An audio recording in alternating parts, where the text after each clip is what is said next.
जय माता की। क्यों भगवान शिव ने माँ काली को बनाया अपनी माँ? यह कथा आपको पूरी सुननी होगी, तभी आपको पूरा समझ में आएगा कि क्यों भगवान शिव ने माँ काली को अपनी माँ बनाया था। यह कथा पूरी सुनोगे तभी आपको समझ में आएगा, और यह वीडियो आप अंत तक देखना, तब आपको यह कहानी या यह कथा आपको पूरी समझ में आ जाएगी। दारुक नामक राक्षस ने ब्रह्मा जी को प्रसन्न करने के लिए कड़ी तपस्या की थी। उससे प्रसन्न होकर ब्रह्मा जी ने उसे वरदान दिया कि उसकी मृत्यु केवल महिला के हाथों से ही होगी, अन्य कोई भी उसे मार नहीं पाएगा। वो राक्षस ब्रह्मा जी के वरदान का गलत फायदा उठाने लगा और उसने सारे ब्रह्मांडों, संतों और देवताओं का जीना मुश्किल कर दिया।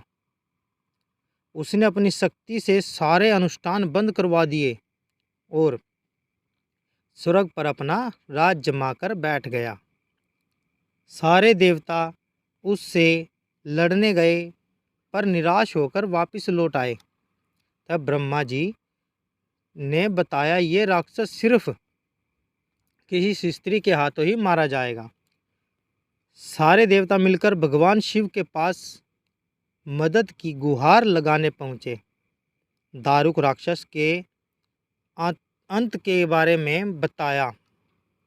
तब इस समस्या के समाधान के लिए भोलेनाथ ने जगत जननी माँ पार्वती की तरफ देखा और कहा, हे कल्याणी, जगत के हित के लिए और उस दारुक दैत्य के लिए मैं तुमसे प्रार्थना करता हूँ। इतना सुनकर माता पार्वती मुस्कुराई और अपना एक अंश भगवान भोलेनाथ में प्रवेश करवा दिया। माँ भगवती का वो अंश भगवान शिव के गले में अवतरित हुआ।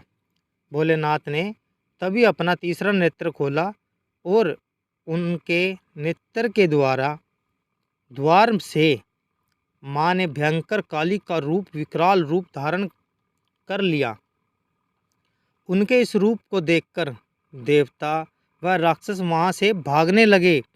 उनका रूप इतना भयंकर था कि कोई भी उनके सामने टिक ना पाया। माँ काली के सिर्फ हुंकार से ही सारे दैत्यों का नाश हो गया। सारे असुर जलकर भस्म हो गए, लेकिन तब भी उनका गुस्सा शांत नहीं हुआ और उनके क्रोध की अग्नि से सारे लोग जलने लगे। देवताओं ने पुनः भोलेनाथ से मदद मांगी। तब महादेव ने माँ काली के गुस्से को शांत करने के लिए एक बालक का रूप धारण किया।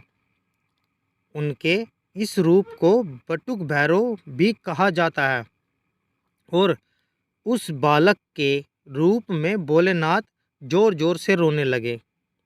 उनके रोने की आवाज़ माँ काली के कानों में पड़ी।